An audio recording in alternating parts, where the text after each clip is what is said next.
शुरुआत में अपन ने स्ट्रक्चर से शुरुआत की थी, क्यों की थी? ताकि वो इमेज के आधार पर अपन सारा क्वेश्चन फटाफट हो जाएगी सारी चीज़ें। स्ट्रक्चर पता लग गया कि इंट्राविलस स्पेस कहाँ पर है, विलाई स्पेस कहाँ पर है ना, तो अब फटाफट चीज़ें क्लियर हो जाएगी। इंट्रोडक्शन की बात करें, इंट्रोडक्शन में क्या है, बिल्कुल सिंपल है ये, मैकेनिकल एंड फिजियोलॉजिकल कनेक्शन है। किस किस के बीच? सर मैटरनल एंड फीटस के बीच में, मदर और बच्चे के बीच में कनेक्शन है ना, ये मैकेनिकल और फिजियोलॉजिकल कनेक्शन होता है। कैसे? क्योंकि सारा जो केमिकल्स है, न्यूट्रिएंट्स है, वो सारा एक्सचेंज इसी के थ्रू होता है, मीडिएटर का काम कर रही है। एक तरह से अम्लाइकल कोड भी मीडिएटर का काम करती है, लेकिन ये पैरा सारा कलेक्ट करती है चीज़ों को। ओके, इसके बाद है डेवलपमेंट। अब इसके बात करते हैं कि प्लेसेंटा डेवलप कब होता है। ठीक है, यदि डेवलपमेंट की बात करें तो ये स्टार्ट होता है 6 वीक पे। जब प्रेगनेंसी 6 वीक की होती है ना, तब प्लेसेंटा का डेवलपमेंट स्टार्ट होता है। हमेशा बहुत बार क्वेश्चन एग्जाम में पूछा गया, खासकर वन लाइनर क्वेश्चन में, कि प्लेसेंटा का डेवलपमेंट कब स्टार्ट होता है, तो कौन से वीक पे? 6 वीक पे। और डेवलपमेंट कंप्लीट कब हो जाता है? 12 वीक पे, 12 वीक पे ये कंप्लीट बन के तैयार हो जाती है प्लेसेंटा। ठीक है, अब देखिए, अब सर ये प्लेसेंटा तो 6 वीक पे बन रही है, तो न्यूट्रिएंट्स तो बच्चे को मतलब प्लेसेंटा दे रही है, तो प्लेसेंटा से पहले कैसे बच्चा मतलब एम्ब्रियो कैसे डेवलप किया? कोई तो होगा कि जो इसको काम कर रहा होगा। भाई आपने बोला कि सारा न्यूट्रिएंट्स किसके थ्रू जा रहा है? प्लेसेंटा के थ्रू। और प्लेसेंटा का निर्माण हो रहा है 6 वीक से, 6 वीक से लेकर 12 वीक। तो 6 वीक से पहले, हाँ, तो मतलब प्लेसेंटा के बनने से पहले प्रेगनेंसी को कौन मेंटेन कर रहा था? कोई है जवाब? कोई आइडिया है? मतलब प्लेसेंटा का निर्माण कब हो रहा है? 6 वीक पे। तो 6 वीक से पहले भी तो प्रेगनेंसी मेंटेन है, कोई तो उसको मेंटेन कर रहा होगा। तो वहाँ पर इफेक्ट होता है हार्मोनल इफेक्ट। हार्मोनल इफेक्ट कैसे काम करता है सर? पूरा मैकेनिज्म बताता हूँ आपको। ये था यहाँ पर, ठीक है, यहाँ पर क्या हुआ, ये अपना बच्चा था जी, ये क्या था? Umbilical code. ठीक है, और ये क्या कनेक्ट हो गई? प्लेसेंटा। प्लेसेंटा जी को रेड कर देते हैं ना। ठीक है, ये प्लेसेंटा है, ये हो गया प्लेसेंटा, ये अम्लाइकल कोड, और ये हो गया फीटस। अब देखिए, शुरुआत में अपन ने पढ़ा था कि क्या हो रहा था कि जब ओवुलेशन होता है, कौन से डे? 14वें दिन। ठीक है, 14वें दिन ओवुलेशन होता है 14 डे पे।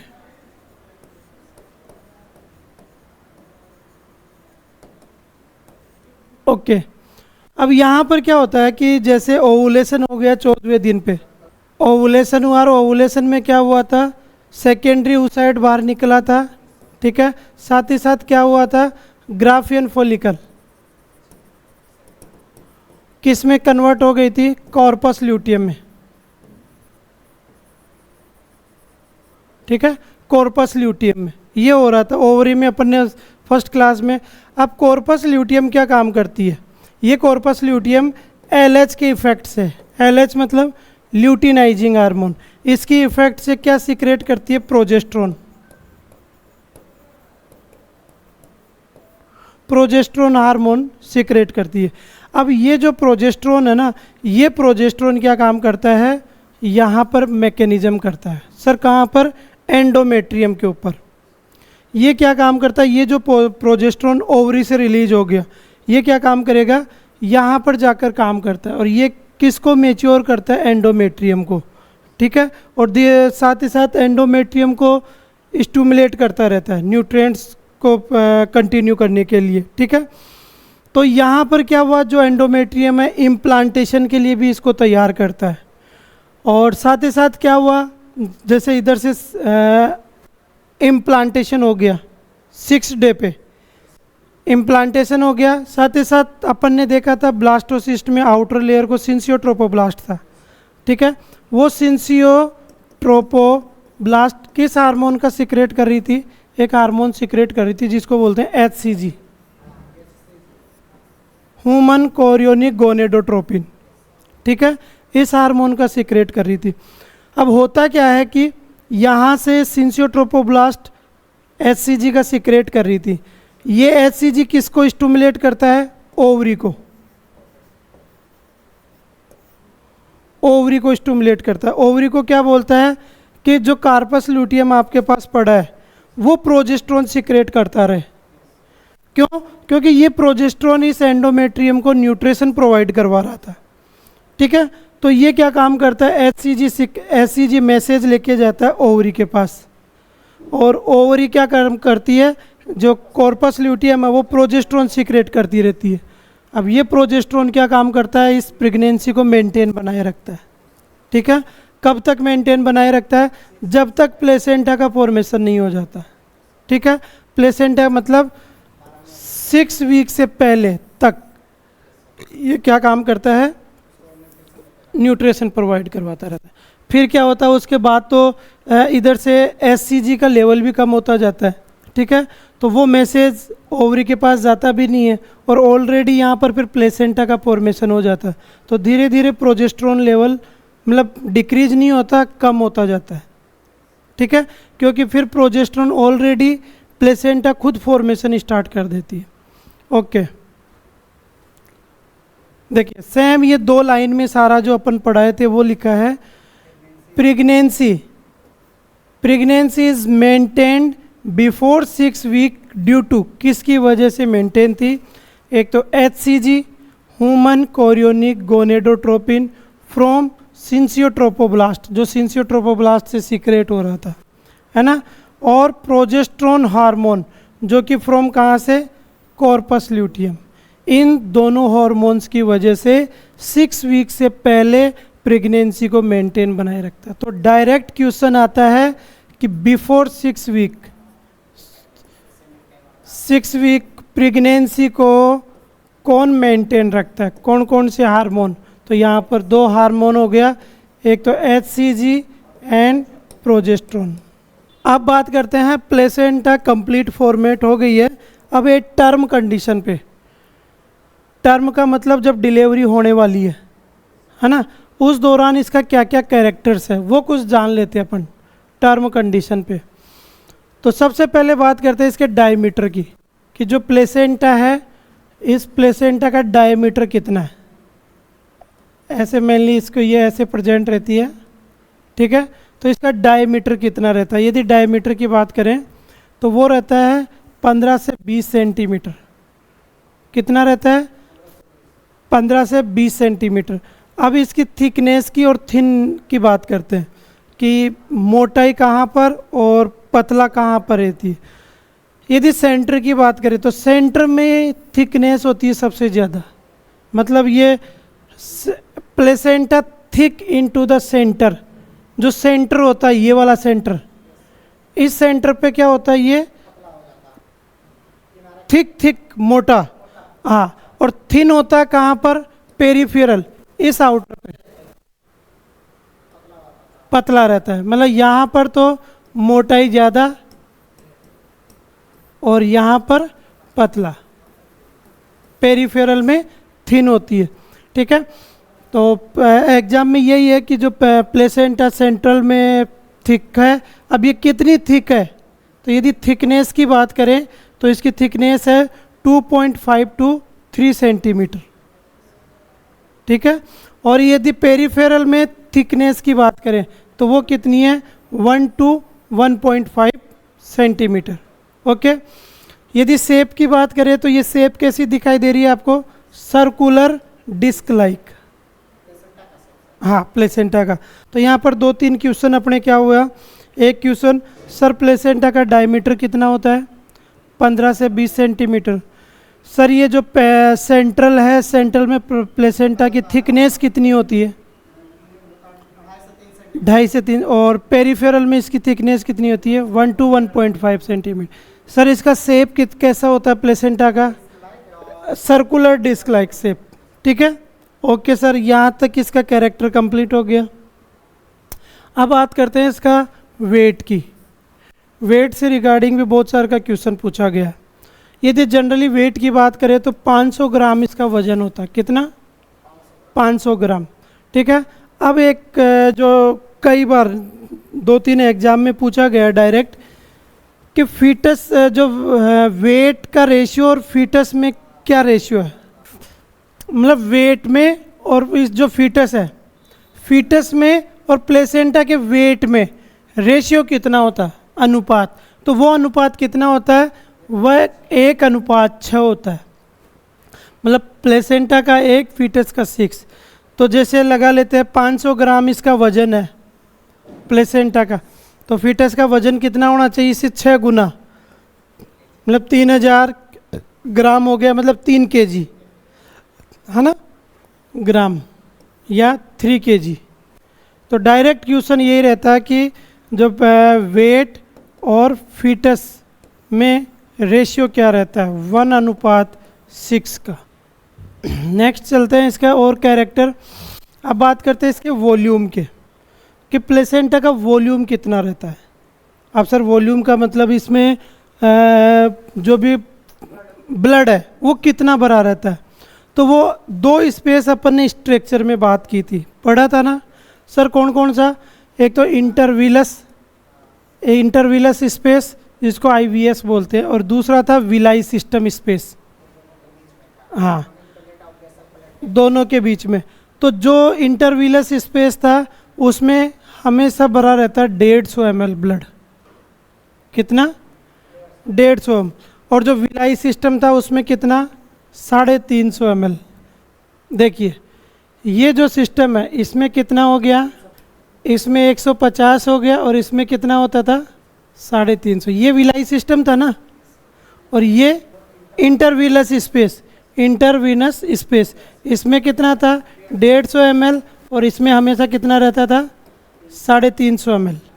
ठीक है, ठीक है, ओके। ये टोटल वॉल्यूम की अपने पास पूछा जाए तो कितना हो गया?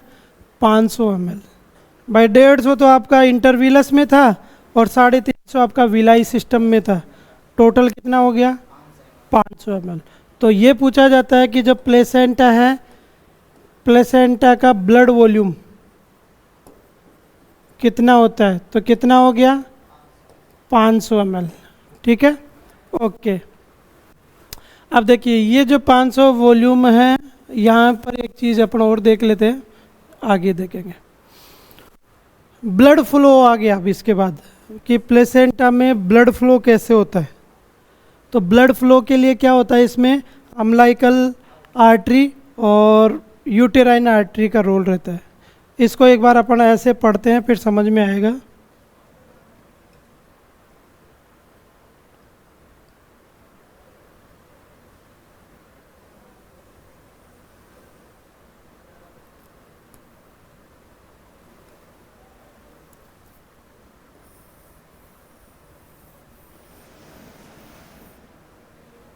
ये है यूटेराइन आर्टरी, ये है यूटेराइन वेन। ब्लड फ्लो समझते हैं अपन, ठीक है। यूटेराइन मतलब मैटरनल भी बोल सकते हो, मैटरनल आर्टरी, मैटरनल वेन, ठीक है। और ये है अम्लाइकल कोड, अम्लाइकल कोड। इस अम्लाइकल कोड में क्या है? आर्टरी और वेन। इसमें भी तो यूटेराइन मान लो ये है, यूटेराइन नहीं, ये तो अम्लाइकल आर्टरी, अम्लाइकल आर्टरी। और ये इधर हो गया कौन सा? अम्लाइकल। देखिए ये सिस्टम चलता है, ब्लड फ्लो कैसे काम करता है, ठीक है। जनरली पूरा ये आप समझ में आया, ये विलाई सिस्टम है सारा। ये उधर मायोमेट्रियम है जिसमें से ब्लड वेसल्स है, एक आर्टरी है और एक वेन है। ओके सर, क्या होता है कि जो अम्लाइकल आर्टरी है वो क्या लेके आती है? ऑक्सीजनेटेड ब्लड, है ना। ये इधर से आ गया O2 युक्त ब्लड, है ना, ब्लड। ओके, और ये क्या है? ये लेके जाता है, हाँ, CO2 ब्लड। यही हुआ ना, ओके।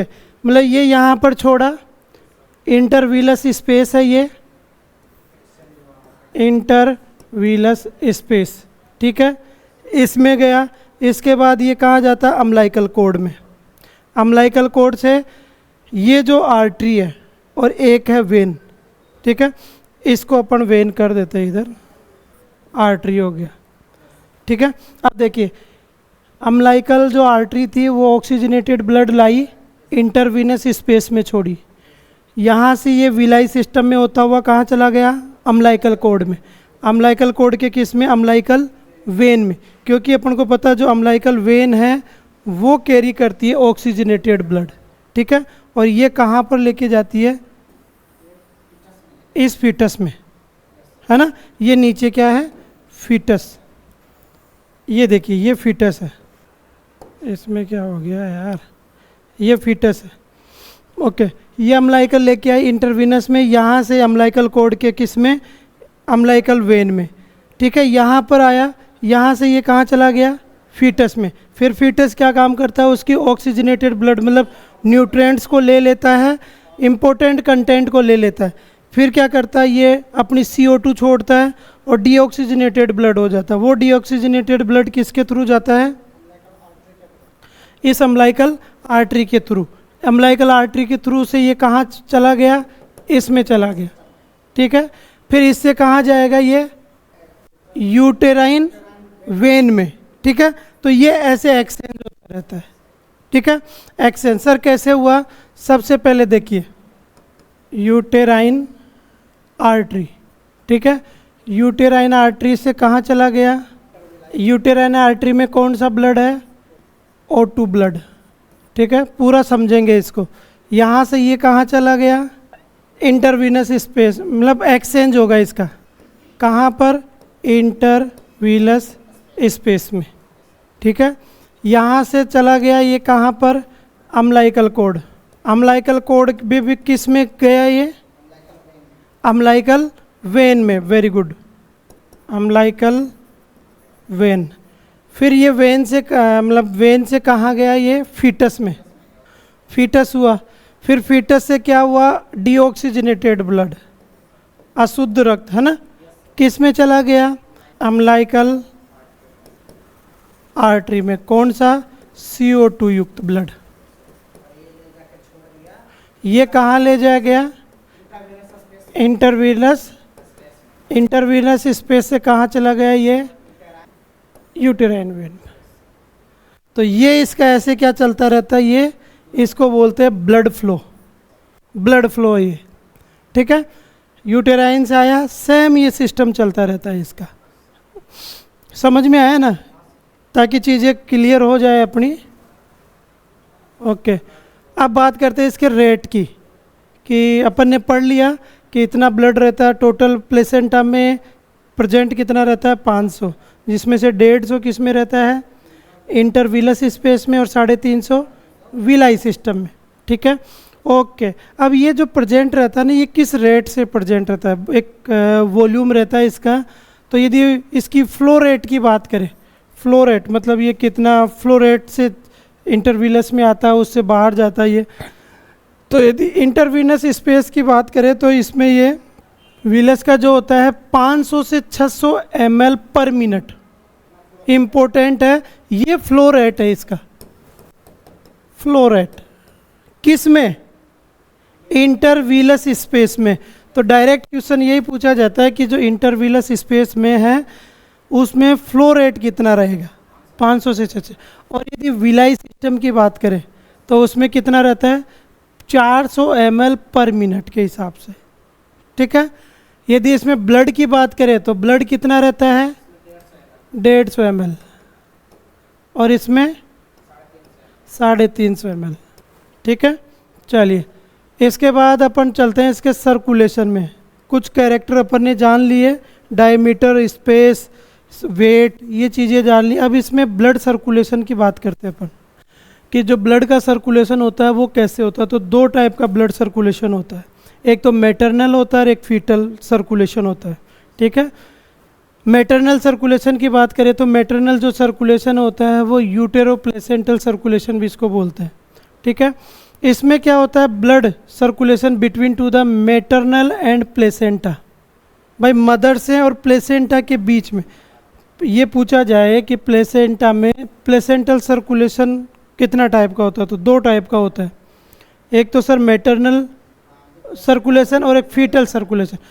सबसे पहले मैटरनल, मैटरनल किस किस के बीच में होगा, मदर और प्लेसेंटा के बीच में, ठीक है। जैसे ये है ये, ठीक है, तो यहाँ पर ये है मैटरनल, यहाँ से ब्लड इसमें आ रहा है, ठीक है।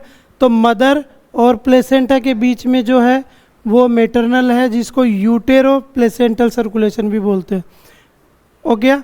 इसमें टोटल ब्लड यदि स्कैन की बात करें तो टोटल अपन को पता लग गया कितना है, भाई कितना रहता है टोटल, 500 350 टोटल ये इतना रहता है, ठीक है। अब ये ब्लड जो इम्पोर्टेंट यहाँ पर ये है, कितनी बार में ये रिप्लेस होता रहता है, तो यदि बात करें 3 to 4 टाइम पर मिनट, 1 मिनट में 3 से 4 टाइम ये क्या होता है, रिप्लेस होता रहता है, एक्सचेंज होता रहता है। इतना गया फिर आ गया, फिर आया फिर गया, ठीक है। तो ये मैटरनल सर्कुलेशन हो गया।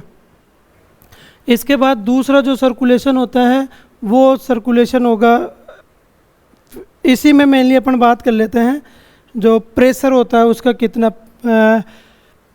IVS मतलब इंटरवीलस स्पेस में प्रेशर कितना रहता है इसका। प्रेशर की बात करें वो तो अपन ने वॉल्यूम बात की थी और फ्लो रेट बात की थी।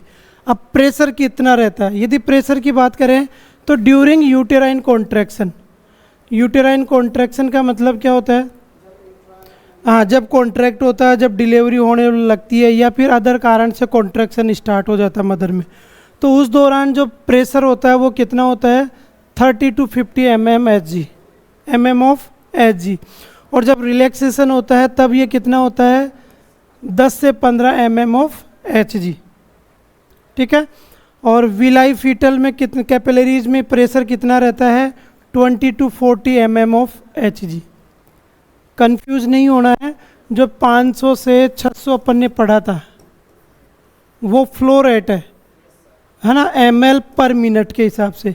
ये जो ml पर मिनट है इसका प्रेशर कितना रहता है, इसका प्रेशर रहता है जब कॉन्ट्रैक्शन रहता है मदर में, तो जब कॉन्ट्रैक्शन के टाइम तो 30 से 50, और जब रिलैक्सेशन होता है तो ये 10 से 15, ठीक है। ये तो हो गया कि इसमें इंट्रावीलस स्पेस में। और इसी के साथ साथ यदि विलाई की बात करें तो विलाई में कितना रहता है, विलाई कैपिलरीज में ये 20 से 40, ठीक है। जो कि मेनली वॉल्यूम कितना था, वो तो टोटल वॉल्यूम था, उसका जो फ्लो रेट था विलाई सिस्टम में फ्लो रेट कितना था 400 ml पर मिनट, 400 ml पर मिनट, ठीक है।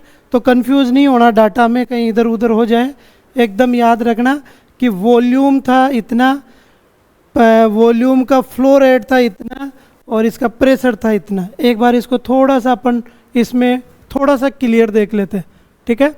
ब्लड वॉल्यूम, क्योंकि ये डाटा ऐसा है कि बहुत बार कन्फ्यूज़न हो जाता है। ब्लड वॉल्यूम सबसे पहले बात करते हैं अपन किस में, इंट्रावीलस स्पेस में, ठीक है। और दूसरा ओके, इसमें वॉल्यूम की यदि अपन बात करते हैं तो कितना वॉल्यूम रहेगा 150 ml, ठीक है। ओके, वॉल्यूम के साथ साथ यदि इसकी बात करें अपन फ्लो रेट, तो फ्लो रेट कितना रहेगा इसका 500 से 600 ml पर मिनट, ठीक है। और लास्ट में है इसका pressure. Okay sir, pressure 2 condition थी, एक तो था जब कॉन्ट्रैक्शन था, कॉन्ट्रैक्शन के टाइम कितना प्रेशर था 30 से 50 mm ऑफ Hg। और जब रिलैक्सेशन था तो उस दौरान कितना था 10 से 15 mm ऑफ Hg, ठीक है। ये देखिए तीनों डाटा एक साथ लिख रहे हैं अपन ताकि कंफ्यूजन नहीं हो। दूसरा था अपने पास विलाई सिस्टम। ओके, यदि विलाई सिस्टम के ब्लड वॉल्यूम की बात करें तो कितना था सर जी? आईवीएस में वॉल्यूम 150 ml है तो फ्लो रेट से होगा, क्योंकि flow rate according to the condition. एक मिनट इसका पूरा कंप्लीट कर लेते हैं। विलाई सिस्टम में कितना है? 350। ओके, फ्लो रेट कितना हुआ? फ्लो रेट था इसका 400 ml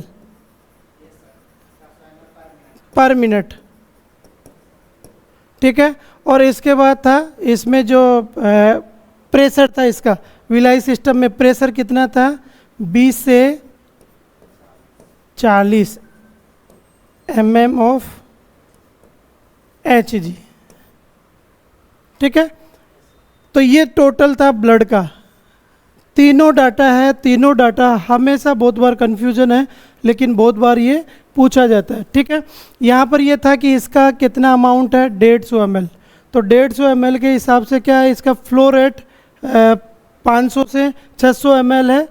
वो मतलब प्रेशर रिलीज ज़्यादा होता है इसकी वजह से, है ना। तो ये फ्लो रेट तो ऑटोमेटिक इसका बढ़ा, और जो विलाई सिस्टम था वो कितना हुआ? 400, क्योंकि जो स्ट्रक्चर थी वो उसमें कॉम्प्लिकेटेड स्ट्रक्चर थी, पूरा विलाई सिस्टम प्रेजेंट था, इसकी वजह से डाइवर्ट हो रहा था ब्लड का, ठीक है। और ये था कितना? 20 से 40 mm ऑफ Hg, ठीक है। ये हुआ, ओके, यहाँ तक था। इसके बाद था अपना कौन सा? Fetal circulation. Fetal circulation mainly कब स्टार्ट हो रहा है? 21वें डे से, ठीक है। 21वें डे से, फर्टिलाइजेशन के 21वें डे में। इसको अपन पर्टिकुलर पढ़ेंगे अलग से, क्योंकि फीटल सर्कुलेशन एक अच्छा टॉपिक है और उसमें से भी बहुत सारे का क्वेश्चंस हमेशा पूछा जाता है। तो पूरा एक पर्टिकुलर इसको लेंगे, फीटल सर्कुलेशन को।